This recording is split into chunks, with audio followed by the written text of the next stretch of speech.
दोस्तों, पाकिस्तान के minister Hanif Abbasi open threat देते हैं कि जो उनकी 130 न्यूक्लियर मिसाइल्स हैं उनका टारगेट है इंडिया।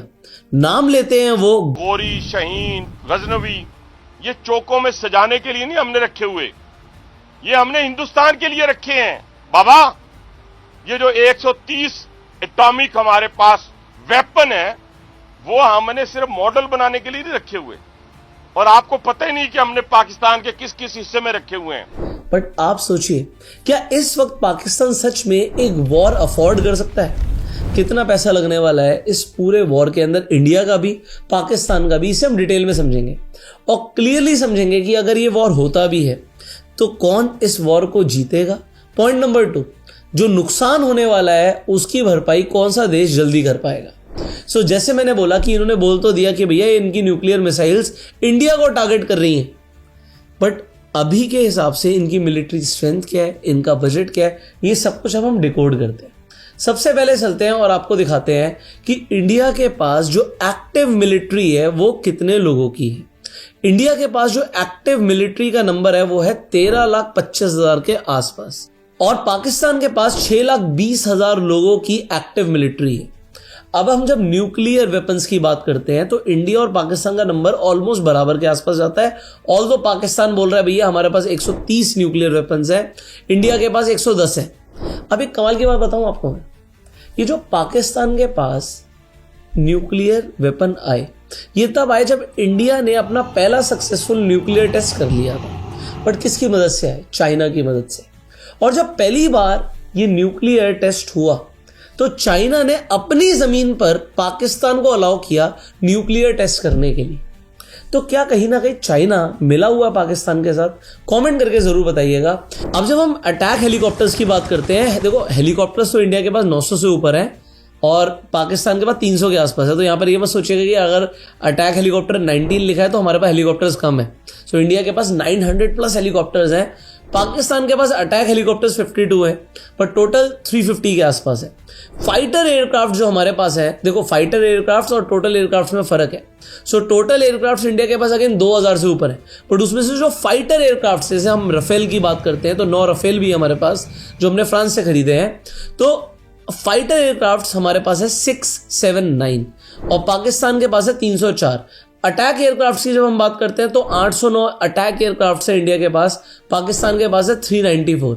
जब हम टैंक्स की बात करते हैं तो जो हमारे टैंक्स हैं वो बहुत ज़्यादा है पाकिस्तान के टैंक से। सो अगर हम ऑन ग्राउंड की बात करेंगे तो ऑन ग्राउंड इनफैक्ट हवा में बात कर लो या नेवी की भी बात कर लो, तीनों में ही हमारी जो मिलिट्री है वो बहुत ज़्यादा स्ट्रांग है compare to Pakistan. So tanks की जब हम बात कर रहे हैं 6,464 और पाकिस्तान के लिए है 2,924। अब नेवी का यहाँ पर डेटा नहीं है। नेवी में अगर हम बात करें हमारे पास 293 वॉरशिप्स है और पाकिस्तान के पास ज़्यादा से ज़्यादा है 115। पॉइंट नंबर 2, हमारी जो नेवी है उसके पास 2 एयरक्राफ्ट कैरियर्स भी हैं, पाकिस्तान के पास नहीं है। सो अगर एयरक्राफ्ट को लैंड करना पड़ जाएगा पानी में तो हमारे पास एयरक्राफ्ट कैरियर्स खड़े हुए हैं समुद्र में। देखो अगर अटैक हुआ, इंडिया की पॉलिसी है कि वो पहले अटैक नहीं करेगी। जो हमारी न्यूक्लियर पॉलिसी है उसके अंदर हम कभी भी पहला न्यूक्लियर अटैक नहीं करेंगे। बट यस, अगर हमारे ऊपर छोटा सा भी न्यूक्लियर अटैक होता है, मतलब न्यूक्लियर अटैक अगर हुआ तो उसकी शुरुआत तो पाकिस्तानी करने वाला है, बट अगर हुआ तो हम जो करने वाले हैं उसका आपको मैग्नीट्यूड समझाता हूं।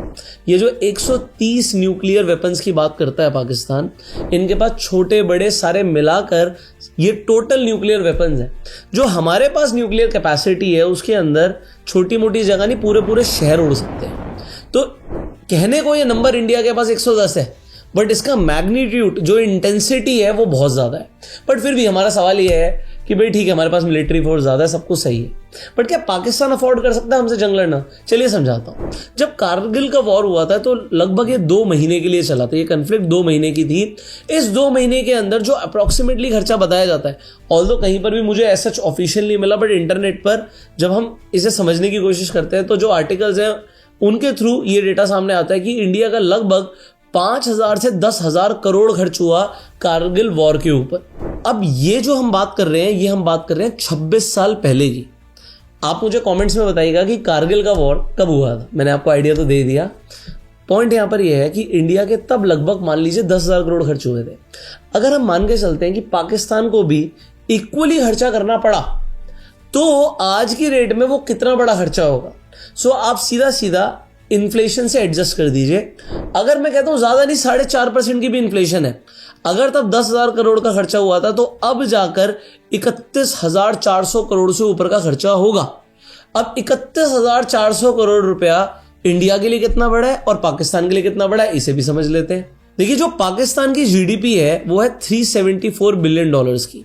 यहां पर आप देख सकते हो 33,790 करोड़ USDs। इंडिया की जीडीपी कितनी है?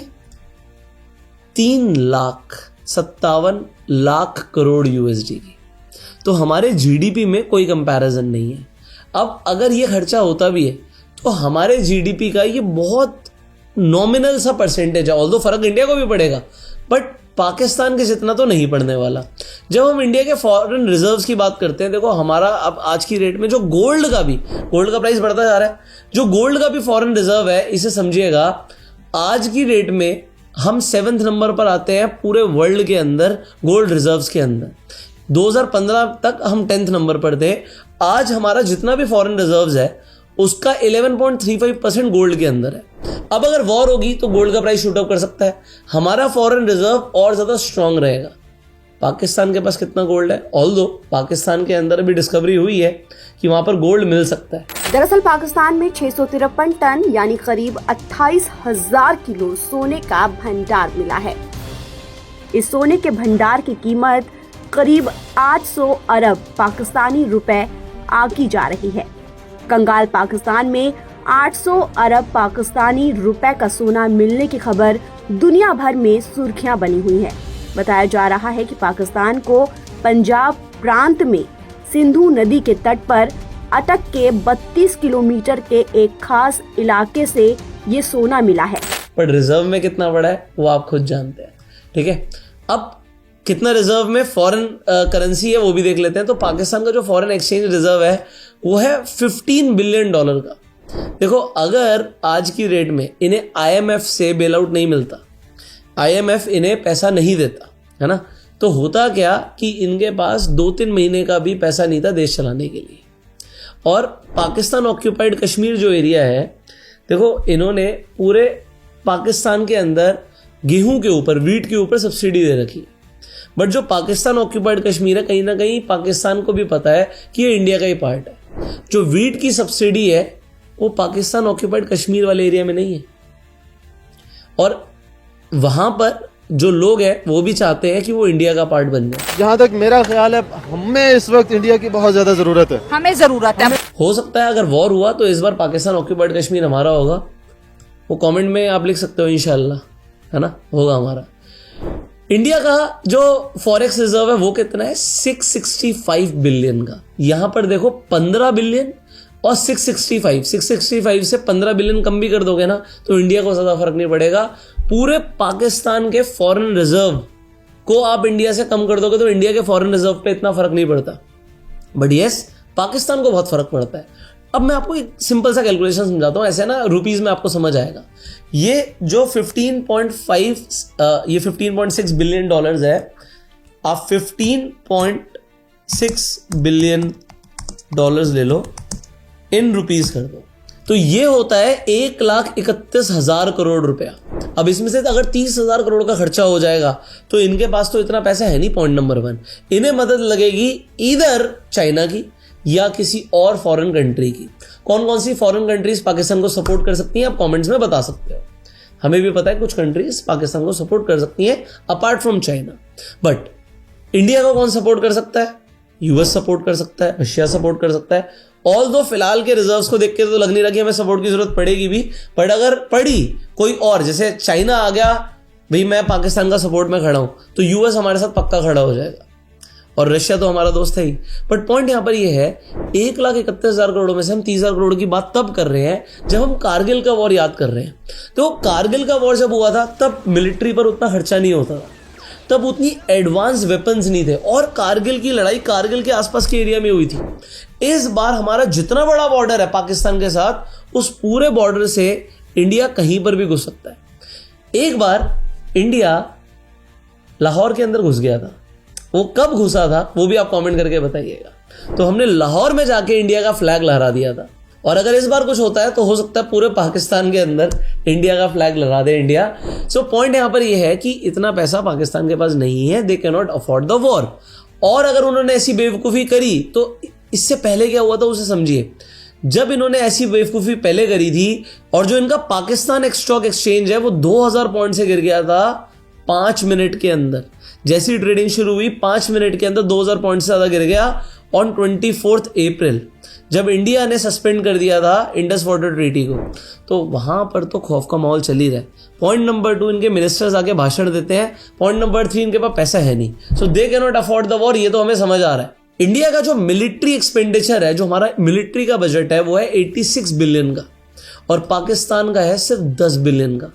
सो पाकिस्तान का ना इतना बजट है, ना उनके पास इतना पैसा है, ना उतनी इनकी जीडीपी है।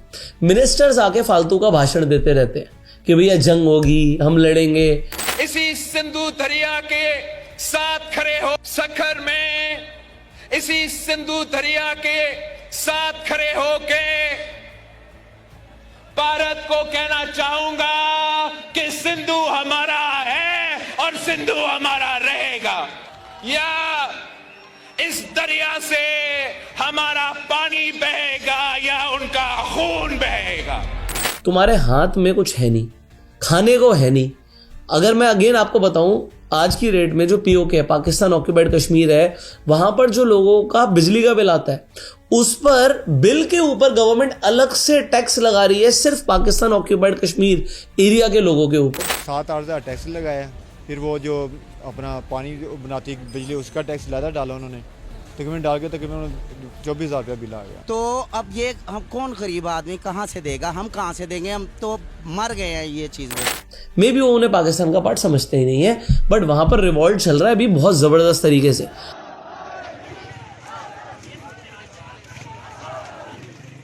और वहां के जो पाकिस्तान ऑक्यूपाइड कश्मीर के लोग हैं वो अपील कर रहे हैं कि मोदी जी आके पीओके ले लो, क्योंकि ये बहुत सही मौका है।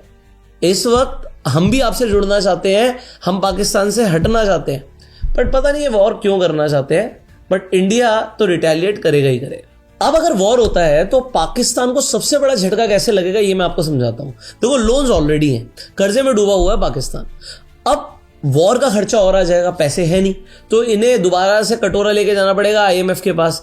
आईएमएफ बोलेगा भैया जब पैसे नहीं थे तो लड़ने क्यों गए, अब हम तुम्हें कुछ नहीं देते। तो इस केस के अंदर पाकिस्तान डिफॉल्ट कर सकता है। जब भी आप अपनी कोई भी लोन की पेमेंट को डिफॉल्ट करते हो तो कंट्री बर्बाद हो जाती है सीधा। कैसे बर्बाद होती है? एक तो सीवर इकोनॉमिक क्राइसिस आ जाएंगे, उनकी जो करेंसी है वो एकदम से डिवैल्यू हो जाएगी, इन्फ्लेशन स्काई रॉकेट हो जाएगा, मतलब चीजों के दाम बहुत ज्यादा बढ़ जाएंगे। लोगों को लगता है इसका सबसे बड़ा असर पड़ेगा गरीब लोगों को, बट अमीर लोगों को फर्क पड़ेगा, क्योंकि इनकी स्टॉक मार्केट डूब जाएगी। स्टॉक मार्केट कैसे डूबेगी ये भी बता देता हूं। स्टॉक मार्केट इसलिए डूबेगी क्योंकि अगर गवर्नमेंट के पास पैसे नहीं होंगे तो गवर्नमेंट बॉन्ड्स के प्राइसेस को बढ़ा देगी कि भैया हमें पैसे चाहिए, हमसे और ज्यादा इंटरेस्ट लो, और ज्यादा इंटरेस्ट लो। तो हो सकता है 25-30% इंटरेस्ट गवर्नमेंट ऑफर करे, तो लोग स्टॉक मार्केट में पैसा क्यों रखेंगे, और फॉरेन इन्वेस्टर्स सारे भाग जाएंगे। तो इतनी बड़ी बुरी कंडीशन में पाकिस्तान चला जाएगा जिससे वो कभी भी बाहर नहीं निकल पाएगा। रेपुटेशन तो खत्म है ही, पूरा वर्ल्ड इस वक्त जानता है कि पाकिस्तान जो है एक टेररिस्ट नेशन बन चुका है, और वॉर करना तो अफोर्ड कर ही नहीं सकता।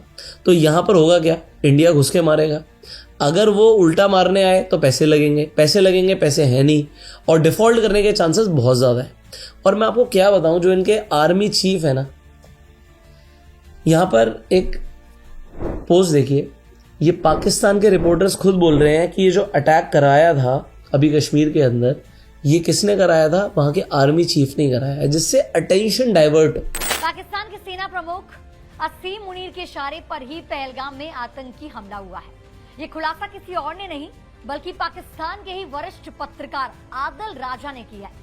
आदिल राजा ने पाकिस्तान के खुफिया सूत्रों के हवाले से कहा है कि आसिम ने जानबूझकर पहलगाम में हमला कराया है, जिससे उसके खिलाफ चल रहे मामले को शांत किया जा सके, क्योंकि करप्शन के चार्जेस इनके ऊपर बहुत ज्यादा लगे हुए हैं। कमाल की बात मैं आपको बताता हूं, इससे पहले जो इनके आर्मी चीफ थे जावेद बाजवा, उनके पास 6 सालों के अंदर बिलियंस ऑफ डॉलर की संपत्ति आ गई थी। उसके ऊपर तो मैं अलग से वीडियो बनाऊंगा कि कितने करप्ट हैं पूरे पाकिस्तान के पॉलिटिशियंस, इनफैक्ट इनके आर्मी चीफ, आप सुन के हैरान होने वाले हो अगली वीडियो में। तो सब्सक्राइब कर लीजिएगा, बेल आइकन पे क्लिक कीजिएगा। आपको क्या लगता है, क्या वॉर होगा? अगर आपको लगता है वॉर होगा तो कमेंट करके जरूर बताइएगा। ऑल्दो इंडिया के लिए भी इतना आसान नहीं है वॉर करना, क्योंकि वॉर होता है तो भाई लोगों की जाने जाती हैं, सोल्जर्स की भी जाने जाती हैं। बट अगर फुल फ्लेज वॉर हुआ तो कौन जीतेगा? You know the answer, comments में जरूर बताइएगा। Subscribe this channel, click on the bell icon. You were self made and जय हिंद।